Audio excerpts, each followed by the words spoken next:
Nous évoluons dans un monde du travail où les maîtres mots sont compétences, réussite, dépassement de soi, engagement, exigence, performance. Notre vision de la vie professionnelle est donc construite sur une hypothèse forte.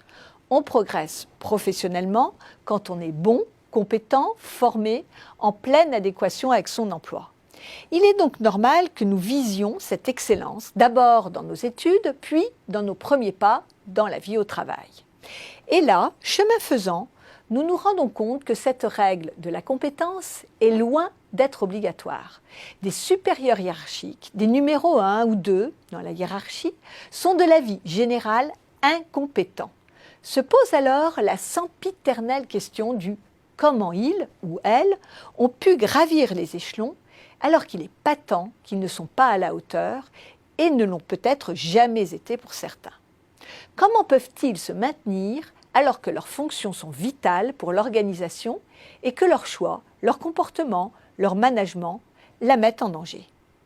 Il y a des entreprises où les cas sont rares. Nous pouvons dire que très peu échappent au phénomène. Mais il y a des organisations où la promotion par l'incompétence est la règle.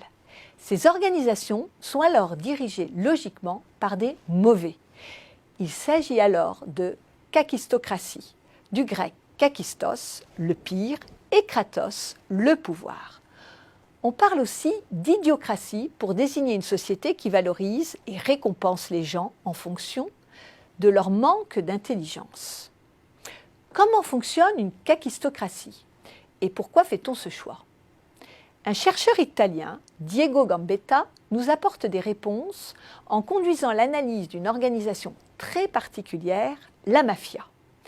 Il élargit ensuite avec Hervé Dumez, dans un article de Gérer et comprendre de 2006, la description à une autre organisation qu'est l'université.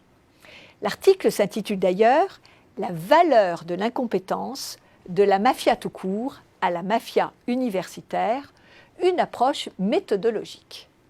Que nous disent-ils? 1. Une première explication de vouloir donner du pouvoir aux mauvais et de créer de la dette. En effet, quand vous récompensez un bon en le promouvant ou en élargissant ses responsabilités, ou en le payant mieux, il estime que c'est une juste reconnaissance de ses talents et ne sera nullement enclin à la reconnaissance ou à la loyauté. Alors qu'en récompensant un mauvais, on crée une dette qui garantit un ascendant sur le long terme à celui qui a fait ce choix. 2. Une autre idée forte est que l'incompétence peut être une façon de ne pas faire peur. C'est la thèse de Gambetta concernant la mafia.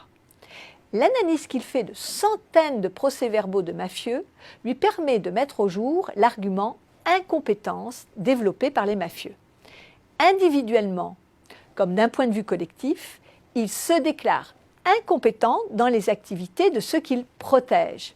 En cela, ils rassurent, car s'ils continueront à racketter, ils ne prendront pas leur place, faute de connaissances suffisantes. 3.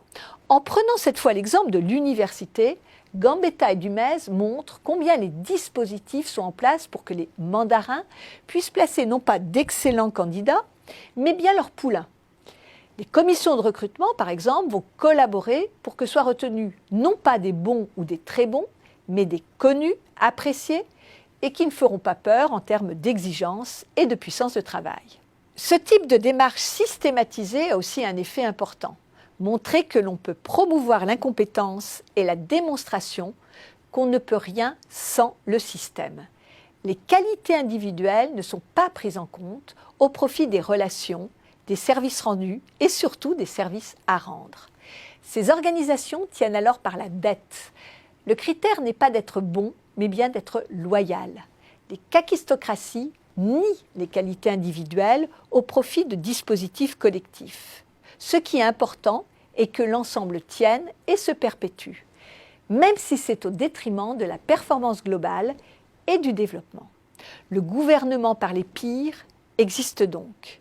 Et vous, pensez-vous connaître des kakistocraties ?